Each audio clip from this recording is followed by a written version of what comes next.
क्रांतिकारी गतिविधियों के पिछले भाग में हमने चंद्रशेखर आज़ाद और भगत सिंह के बारे में अध्ययन किया था। अब उससे आगे ये मिलते हैं, चंद्रशेखर आजाद से तो मिले हुए थे और इनको अपने उस संस्था में मिला देते हैं SSI। ये जो सुखदेव है ये इसके बचपन का साथी था, इसके भगत सिंह के बचपन का साथी था। जहां भगत सिंह इस दल का नेता था, मुख्य लीडर हम कह सकते हैं, मुख्य लीडर चंद्रशेखर आजाद रहेगा, लेकिन ये क्या था, एक संगठन करता था और क्रांति में भगत सिंह को लाने का श्रेय भी इसे दिया जाता है। ठीक है, देखो सब कुछ चंद्रशेखर आजाद के हाथ में रहता है, लेकिन महान कौन हो जाता है, क्यों हो जाएगा वो देखेंगे। जो आचार्य है उसमें सिर्फ एक नाम जुड़ जाता है, कौन सा, सोशलिस्ट, समाजवादी नाम जुड़ गया, बाकी का सब कुछ वैसा का वैसा ही है। यानी आचार्य पर तो बैन लग गया, आचार्य को ये आगे चला नहीं सकते। ठीक है, तो अब संघीय गणतंत्र की जगह ये क्या हो जाएगा जी, समाजवादी गणतंत्र हो गया।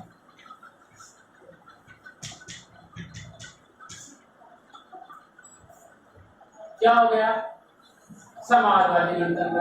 अब ये लोकतांत्रिक है, यानी ये संघ है अब लोकतांत्रिक संघ या प्रजातांत्रिक आप कह सकते हैं। यहां पर जो भी फैसला होगा वो बहुमत से लिया जाएगा।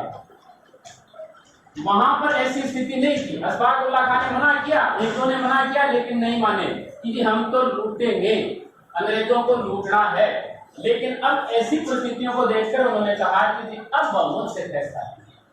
ठीक है, अब इस तो पार्टी है जहां वो स्थापित होती है, कहां पर, कानपुर में, और ये होती है 9 सितंबर 1928 को। तारीख भी है इसकी, कई जगह 8 और 9 के 8-9 में से कोई सी भी हो सकती है।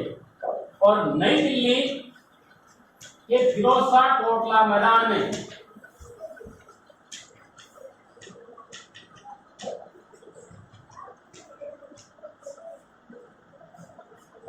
ठीक है, इसके अंदर इस सभा की स्थापना हो गई। अब इनको साथ चलते हैं, हम कहां ले जाते हैं, HSRA के अंदर लेते हैं इनको।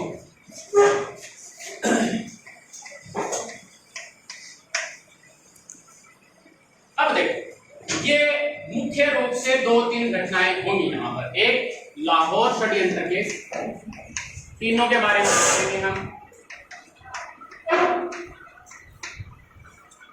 सैंडर्स हत्याकांड और असेंबली बम कांड, ये 3 घटनाएं इस ग्रुप द्वारा अंजाम दी जाती हैं।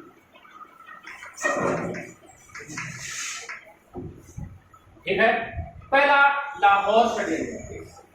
देखो 1909 में जब मार्ले मिंटो, ज्यादा चर्चा नहीं करेंगे हम, ज्यादा आगे करेंगे। जब मार्ले मिंटो अधिनियम भारत आता है तो उसमें यह था कि हर 10 वर्ष के बाद में हम ये जांच करेंगे कि भारत में उत्तरदायी शासन की स्थापना कहां तक सफल हुई है। तो 1910 में आया, 1910 के बाद में 1919 में आता है मॉन्टेग्यू चेम्सफोर्ड के रूप में, फिर उसके बाद में आना था 1929 में।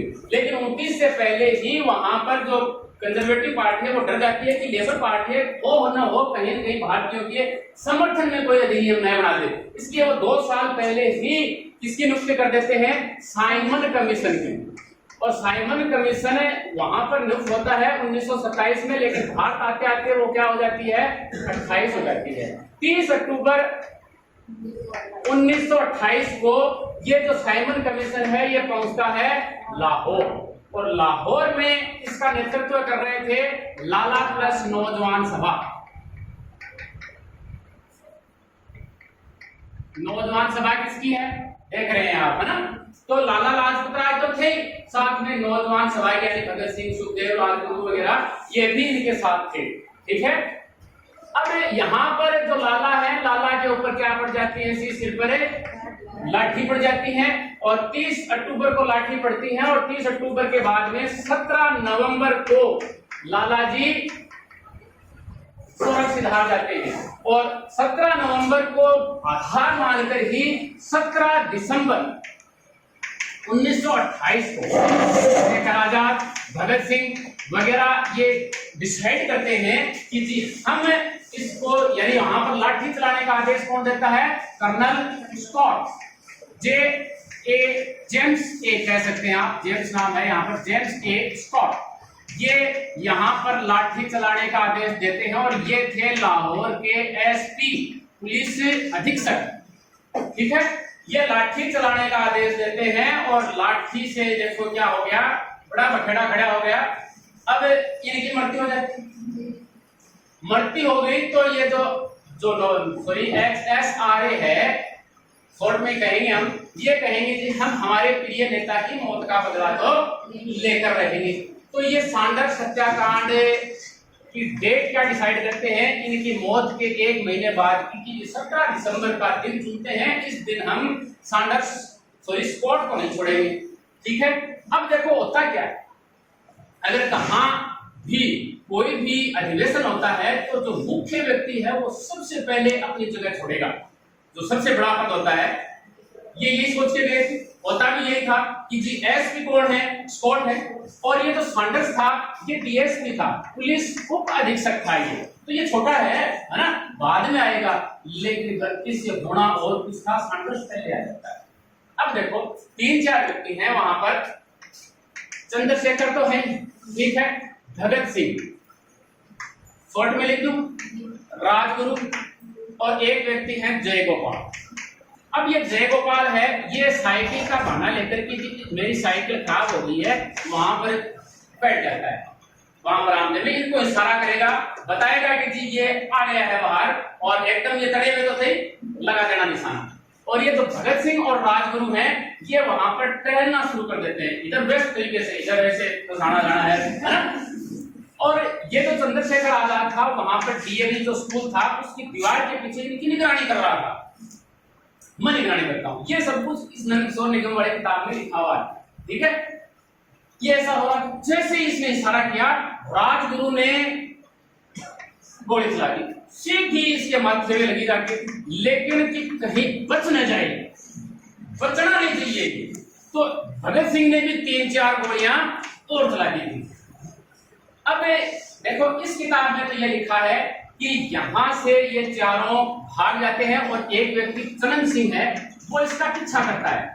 मैं इस किताब की बात बता रहा हूं, चनन सिंह इसका पीछा करता है और चंद्रशेखर आजाद कहता है तू भारतीय है, जानकारी है तो वापस लौट जा, लेकिन ये नहीं मानता, 3 बार चेतावनी देता है और फिर करना क्या था, शूट कर देता है इसको। कौन? एक तो कहानी। दूसरी कहानी यह है कि ये व्यक्ति वहां पर था कि नहीं था पता नहीं है, बायोग्राफी में है, मतलब था, पक्का था, लेकिन इन दोनों की बात करते हैं, ये दोनों इस घटना को अंजाम दे देते हैं। अंजाम देने के बाद में इनका बचना मुश्किल हो जाता है। अगर इस प्रकार की घटनाओं को कोई क्रांतिकारी अंजाम देगा तो मुश्किल हो जाता है। तो ये फिर क्या होते हैं, यहां से निकलते हैं। एक व्यक्ति का नाम है भगवती चरण वोरा, ये किताब लिखते हैं फिलोसफी ऑफ द बम।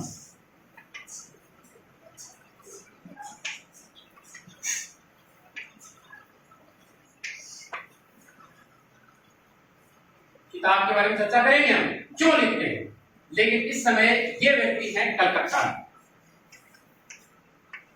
और ये घटना कहां हो रही है, लाहौर में। ये लाहौर का एसपी है, लाहौर में ये घटना हो रही है, ठीक है। ये व्यक्ति जाकर भी इनकी सहायता नहीं कर सकता।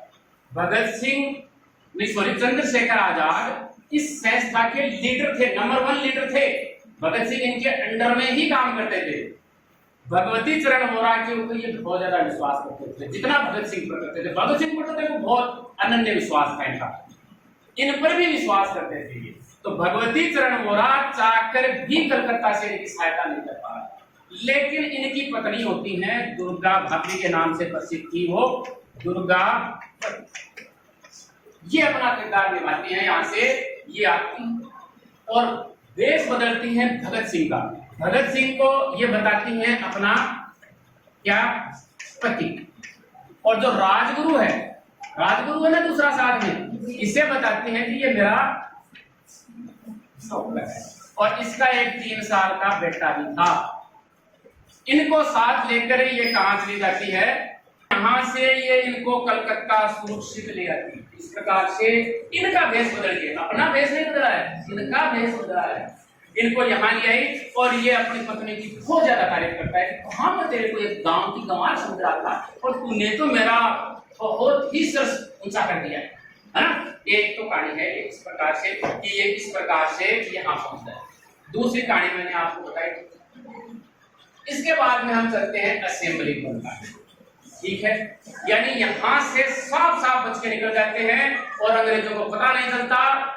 नाक रगड़नी उतनी रगड़नी लेकिन ये दोनों हाथ बन जाते, पता नहीं चलता कि किसने मार कैसे चला जाते, पता नहीं चल रहा है ना, कहाँ उसको कहाँ क्या कर रहे हैं। अब देखो हम असेंबली कांड देखते हैं।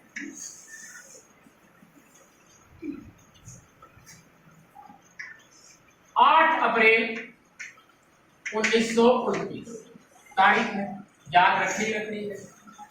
इस समय देखो 2 बिलों पर चर्चा हो रही थी। पब्लिक सेफ्टी बिल, ये तो आपको नाम याद रखने है, पब्लिक सेफ्टी बिल और trade dispute bill.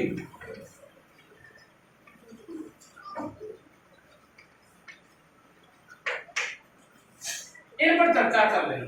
Public safety bill और ट्रेड डिस्प्यूट, अगर कहीं भी हड़ताल हो गई है तो उनको पकड़ो और जेल में डालो और जितना मारना है मारो। पब्लिक से इसमें था ट्रेड डिस्प्यूट। और यहाँ पर कि कोई भी क्रांतिकारी गतिविधि हो जाती है, पकड़ो, जेल में ठूसो, फांसी दे दो, कोई कानून लागू नहीं है। यानी जैसा का जैसा रोल्ट एक्ट था वैसा, रोल्ट एक्ट पढ़ेंगे हम, कैसा था रोल्ट एक्ट, वैसा ही था। और ये नहीं चाहते थे HSRA की इस प्रकार के कोई बिले। तो इसके लिए सबसे पहले चंद्रशेखर आजाद कहता है कि मैं जाऊंगा, आप सभी यहाँ, लेकिन बाकी के सदस्य, देखो ये बहुमत से फैसला करने वाला तरीका, बाकी के सदस्य की भाई चंद्रशेखर आजाद ने किसी भी दल को रिवाइव करने की है, फिर से जीवित करने की बहुत ज्यादा कैपेसिटी है। हम मान रहे हैं उसको कि HRA से इसने HSRA बना लिया, ये फिर कर सकता है, ठीक है। इसके कारण चंद्रशेखर आजाद का नाम ले गया, वो नहीं जाएगा। फिर 2 व्यक्तियों को चुना गया, राम शरण और बटुकेश्वर दत्त। पहले ये है, फिर ये 2 इन दोनों को चुना जाता है। लेकिन वाद विवाद के बीच में, वाद विवाद तो होना ही है, बहुमत से फैसला हो रहा है, तो सुखदेव जो इनका बचपन का साथी था, भगत सिंह, इन दोनों में वाद विवाद होता है कि भगत तू इतना अच्छा बोल सकता है, यानी बोलना है वहां पर जाके, किसी को मारना तो है नहीं, तो तू क्यों नहीं जाता। तो इस प्रकार के विचार आने के बाद में ये 2 चले जाते हैं, ये रह जाता है। चंद्रशेखर आजाद नहीं चाहता था, वो चंद्रशेखर आजाद इसको खोना नहीं चाहता था, लेकिन बहुमत के फैसले के कारण इसको झुकना होता है। चंद्रशेखर आजाद को वो कहीं भी नहीं चाहता था, क्योंकि वहां जाने का मतलब है कि उसको तो मरना ही, ठीक है। तो ये दोनों फिर जाते हैं, वहां पर एक बम फेंकते हैं, बम के साथ में पर्चा भी फेंकते हैं। क्या लिखा था कि बहरे कानों में अपनी आवाज पहुंचाने के लिए हम ये कर रहे हैं कि अंग्रेजों को पता चल जाए कि हम हैं, हमारे देश में आप इस प्रकार से अन्याय नहीं करें, ठीक है। देखो भगत सिंह के बारे में जब लाहौर अदालत में हम चलेंगे, अभी उसके बारे में हम देखेंगे।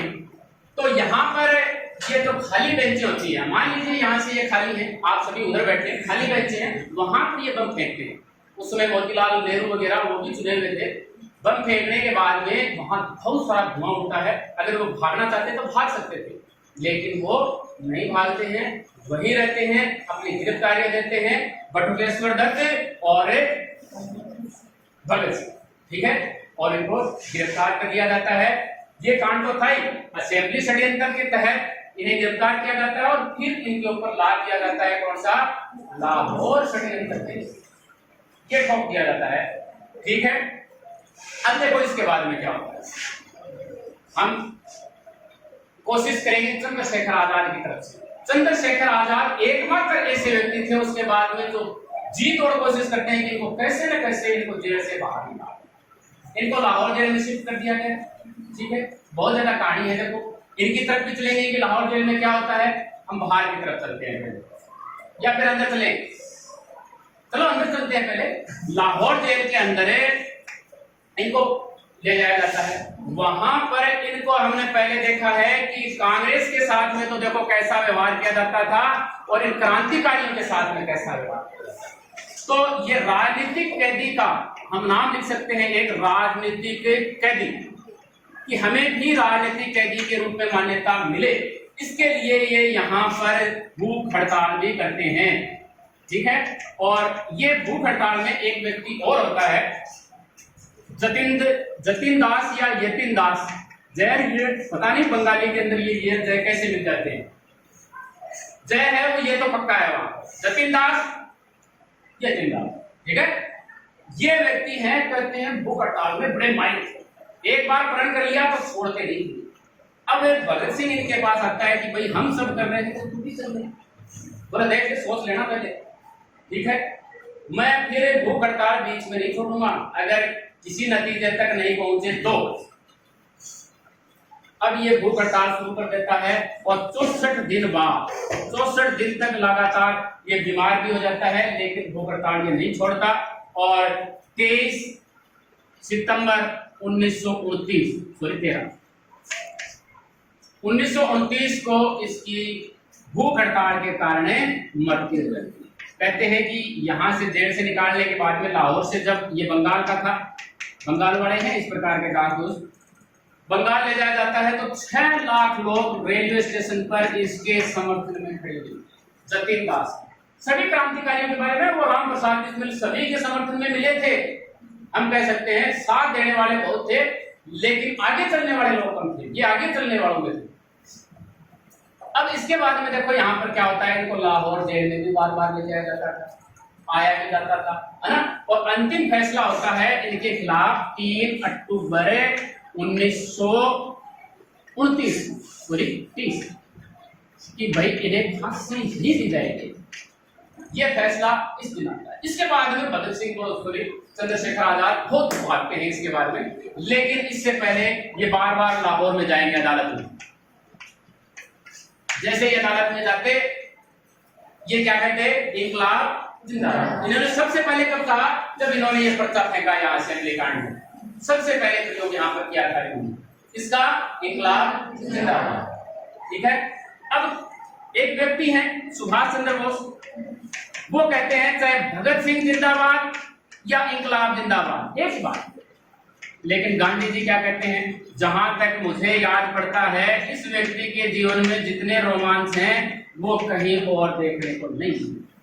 गांधी जी कहते हैं लाहौर अदालत में जब ये प्रवेश करते हैं तो ये कहते हैं कि क्रांति एक अकेले व्यक्ति से शुरू नहीं हो सकती, इसके लिए हमें समूह की आवश्यकता होती है, तभी क्रांति हो सकती है सफल।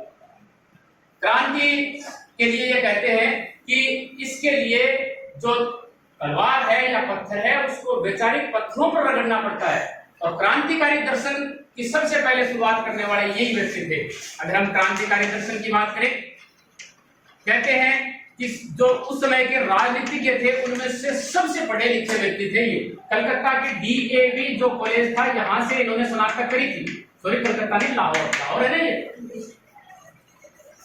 जब ये अदालत लाहौर अदालत में थे उस समय भी इन्होंने कहा था कि क्रांति का मतलब ये नहीं है कि यहाँ रक्त रंजित संघर्ष ही होगा, न तो ये रक्त रंजित संघर्ष है, न यहाँ पर व्यक्तिगत बैर के लिए कोई जगह है कि आपके लिए व्यक्ति विशेष के लिए कोई बैर है, तो उसके लिए भी कोई जगह नहीं है यहाँ पर। न ये पिस्तौल और बम की उपासना है, यानी वो भी नहीं है। लेकिन हम ये चाहते हैं कि अन्याय पर आधारित वर्तमान व्यवस्था समाप्त होनी चाहिए। हमारी क्रांति का उद्देश्य ये है कि अन्याय पर आधारित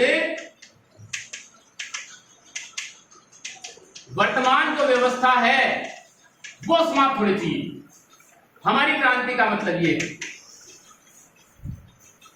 ये लाहौर अदालत में जब एंटर करते इंकलाब जिंदाबाद, और जब बाहर निकलते तो साम्राज्यवाद मुर्दाबाद या फिर सर्वहारा जिंदाबाद। यानी ये मार्क्सवाद से बहुत ही प्रभावित थे ये व्यक्ति।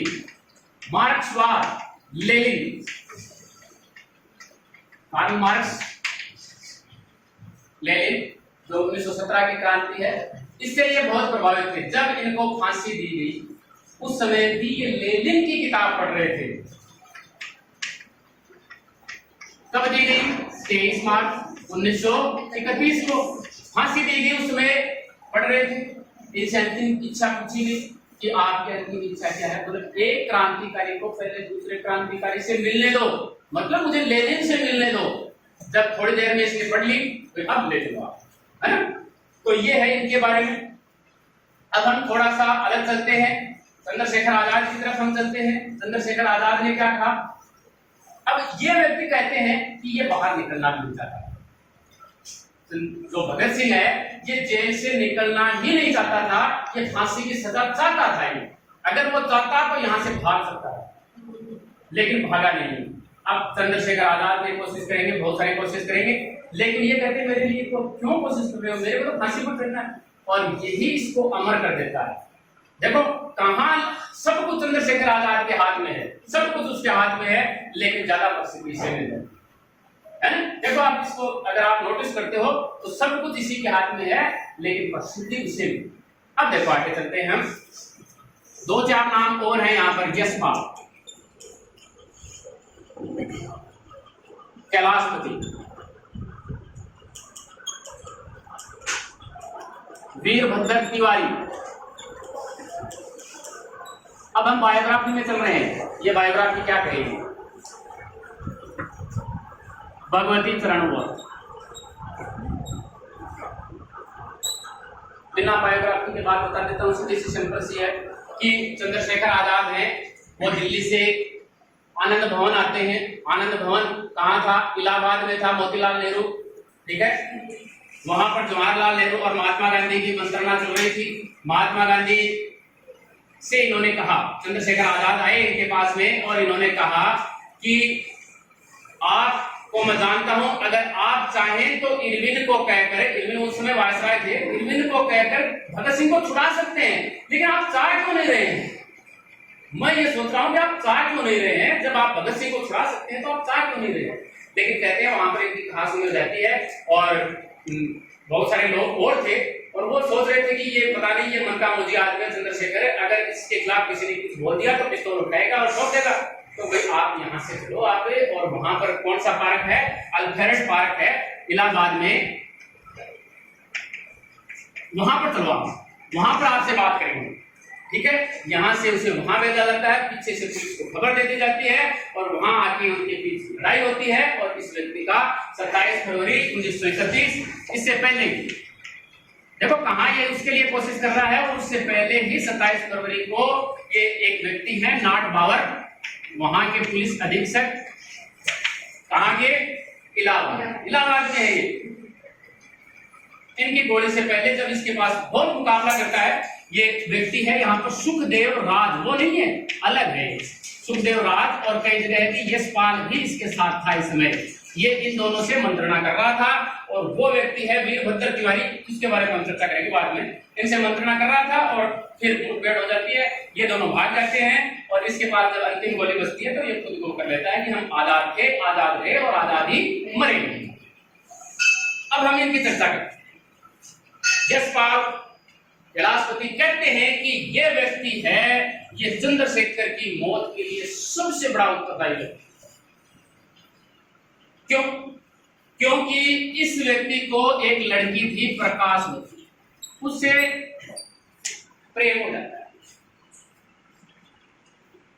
ठीक है।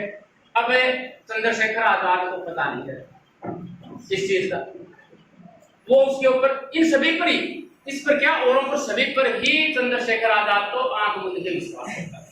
लोगों ने बताया लेकिन माना नहीं। जब पता चल गया तो इसने इस व्यक्ति को कहा मार दो, ठीक है, इसे मार दो। लेकिन ये व्यक्ति बड़ा चालाक, ये इसको नहीं माना। फिर इसे कहा, इसने नहीं मारा। इसने करा क्या? यशपाल को प्रकाशवती के साथ भगा दिया कि आप यहां से भाग जाओ, ठीक है। अब कालांतर में यशपाल को तो इसने माफ कर दिया, लेकिन वीरभद्र तिवारी को माफ नहीं किया। यशपाल, इससे पहले देखो यशपाल क्या करता है, इस भगत सिंह को थोड़ी सी कहानी हम इसकी बताते हैं यहाँ पर कि दिसंबर 1929, 23 दिसंबर 1929 यशपाल है वो भगवती चरण वोरा के साथ में मिलकर, ठीक है। भगवती चरण वोरा के साथ में मिलकर इरविन को उठाने की कोशिश करता है कि जी ये सब कुछ इनके पीछे कौन है जी, इरविन है, तो इरविन को ही उड़ा देते हैं हम। जब जो दिल्ली का रेलवे स्टेशन है वहां से हजरत निजामुद्दीन स्टेशन है, वहां से ट्रेन चलती है आगे, तो वहां पर एक खंडर सा आगे खंडर सा होता है, वहां पर ये इलेक्ट्रिक बम सा वहां नीचे लगा देते हैं और फिर जब ट्रेन आती है थोड़ी सी समय की चूक हो जाती है, उस वाला डब्बा थोड़ा सा आगे निकल जाता है और पीछे से बम टूट जाते हैं, तो इरविन बच जाता है। अब इससे ये जो चंद्रशेखर आजाद है बहुत क्रोधित हो गया, कहते हैं यशपाल ने फिर आगे अपनी पिस्तौल रखी, उससे माफी मांगी और फिर आंसू आ गए, तो चंद्रशेखर आजाद ने माफ कर दिया, ठीक है मैं तेरे को माफ करता हूं, ये बात की कहानी, ठीक है। यानी जब माफ कर दिया, इससे पहले तो इसको मारने की आज्ञा दे दी थी कि मार दो उसको, लेकिन ये नहीं मारता। वीरभद्र तिवारी सब कुछ इसी के पास था और इस कहते हैं इस बायोग्राफी के अनुसार इसी के कारण चंद्रशेखर आजाद मरा, ठीक है। कैसे मरा था कि अल्फ्रेड पार्क में ये चला गया। इससे पहले दुर्गा भाभी जो है, दुर्गा भाभी बताइए ना, दुर्गा भाभी को गांधी जी के पास भेजा जाता है कि भाई तू कोशिश कर, दुर्गा भाभी को भेज दिया और स्वयं कहां चला जाता है, ये अल्फ्रेड पार्क में चला जाता है। वहां ये दो सुखदेव, यशपाल और चंद्रशेखर आजाद बैठे थे और कहीं से वीरभद्र तिवारी साइकिल पर जाता है, तो वो बताते हैं यशपाल देखो वीरभद्र तिवारी जा रहा है, तो जाएगा कहां, मारेंगे इसको, ये उसको सुन जाता है और ये पुलिस को खबर दे देता है और उसके कारण आएगा हो जाता। अब देखो क्या होता है, ये तो देखो ट्रेन वाला कांड, ट्रेन वाले के बजाय ये भगत सिंह को वहां से छुड़ाने की कोशिश करते हैं, ठीक है। अब देखो इससे पहले मैं गांधी जी की बात करता हूं। गांधी जी की देखो एक तो है कल्ट ऑफ बम, अब देखो नाम कौन सा सही है मैं कह नहीं सकता, एक किताब तो ये, एक है ब्लास्ट ऑफ बम, यानी जो ये बम फेंका था ना इन्होंने उसके ऊपर है। इनमें इन्होंने लिखा कि देखो अपने देश के ये नादान बच्चे हैं और ये अपने रास्ते से भटक गए हैं, इन्हें रास्ता दिखाने की जरूरत है। अब देखो कहां तो ये क्रांतिकारी विचार लेकर बैठे हुए थे चंद्रशेखर आजाद और कहां महात्मा गांधी इनके बारे में इस प्रकार से विचार बता रहे हैं, तो ये दुखी हो जाते हैं। तो ये यशपाल और भगवती चरण वोरा इनको कहते हैं कि आप भी इनके खिलाफ कुछ छापो, ये काम बचा है क्या इनका कि हाँ हमारे खिलाफ ही आप छाप रहे हो, आप अंग्रेजों के खिलाफ छापो ना, आपको सभी सुनते हैं तो अंग्रेजों के खिलाफ छापो। तो ये फिर वो किताब छापते हैं कौन सी, फिलोसफी ऑफ ए बम, भगवती चरण वोरा, कि हम भी अपनी जान हथेली पर लेकर चलते हैं, ऐसे ही क्रांति नहीं होती। आपको तो कहां खतरा है, हिंसा के रास्ते में खतरे कहां है, और हिंसा के रास्ते में खतरे हैं। अगर किसी ने हिंसा कर दी तो पकड़ा और शूट कर दिया। ये इस प्रकार की इस किताब में समझाने की इनको कोशिश करते हैं, किसको, महात्मा गांधी। अब हम यहाँ चलते हैं कि यशपाल वाला वो कांड हो जाता है। इससे पहले क्या होता है कि ये एक जगह जो भगवती चरण वाला है ये बम स्पेशलिस्ट था, ठीक है, ये बम बढ़ाते हैं एक जगह और बम बढ़ाने के बाद में एक जगह ले लेते हैं, ये घर ले लेते हैं पुलिस थाने से नजदीक ही, ठीक है, एक घर ले लिया और भगवती चरण जो वोरा है वो वहां पर एक बम लेता है और फिर उस थाने को डालूंगा, जिस थाने में कौन है, भगत सिंह। लेकिन कहते हैं कि जब वो बम लेके गया और जैसे वो फेंकने वाला था उससे वो पिन निकल जाती है और उसके बाद में उसके हाथ में फट जाता है। भगवती चरण वोरा यानी वो छुटा नहीं पाते और फिल्मों में जैसे दिखाते हैं थोड़ी सांसें उसकी रह जाती हैं, तो वो कहता है कि पंडित जी को कह देना, पंडित जी कौन, चंद्रशेखर आजाद, कि मैं उनका काम नहीं करता। अरे दुखी तो बहुत होते हैं, लेकिन चारा क्या, बोले हम फिर कोशिश करेंगे, फिर कोशिश करते हैं। तो अन्य को जो व्यक्ति हैं यशपाल वगैरह, ये वहां पर क्या होता है, जैसे ही वो बम जहां बना रहे थे वहां पर भी एक बम फूट जाता है, तो दूसरी कोशिश है वो भी इनकी असफल हो जाती है। इससे पहले देखो इनका पता कैसे चलता है, इनका एक व्यक्ति जो सुखदेव है,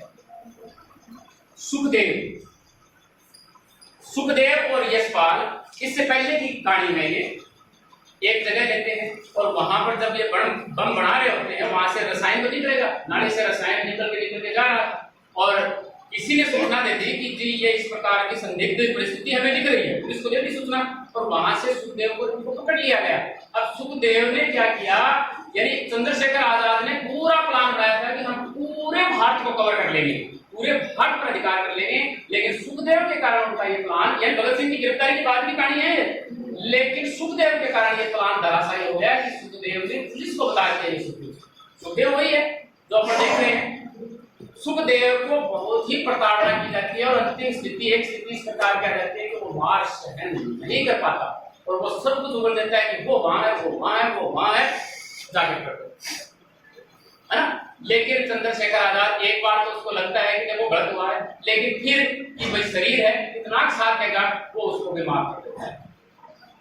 तो इस प्रकार से इन वीरों की ये कहानी है। कालांतर में ये तो लटक के बटू जयसूर्यदत्त है, ये जीवित रहता है। 1947 में एक लड़की से इसकी शादी हो जाती है, आनंदी नाम उसका रहता है, और उसके बाद में 1961 के समथिंग है इसकी मृत्यु। बाकी के तो आप देख रहे हैं। सचिंद्र सान्याल है, ये भी इस समय नहीं मरता है, ये जेल में रहता है। जेल में रहने के अपने अनुभव इसने किसमें लिखे हैं? बंदी। बहुत बार ये जेल में जाता है। कौन? ठीक है। और उसके साथ में पैरेलल सुभाष चंद्र बोस चलेंगे। कैसे चलते हैं उनकी घटनाएं हम देखेंगे। सूर्य सेन,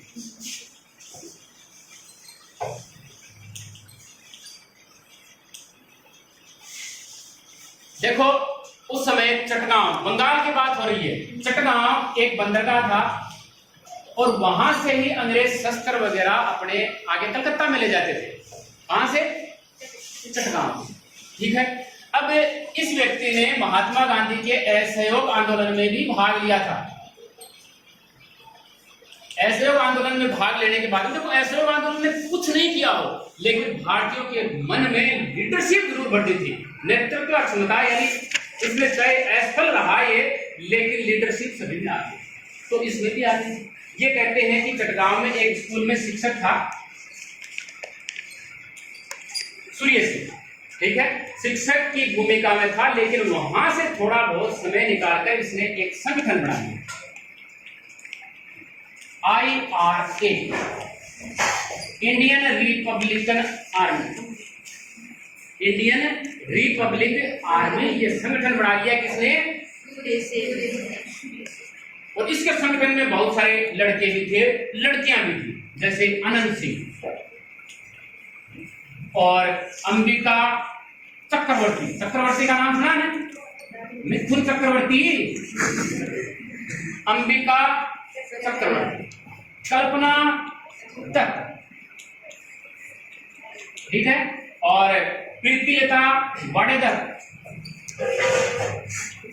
ये इस प्रकार के इसके संगठन में थे। और भी है एक कुंदन घोष, टैगोर बल।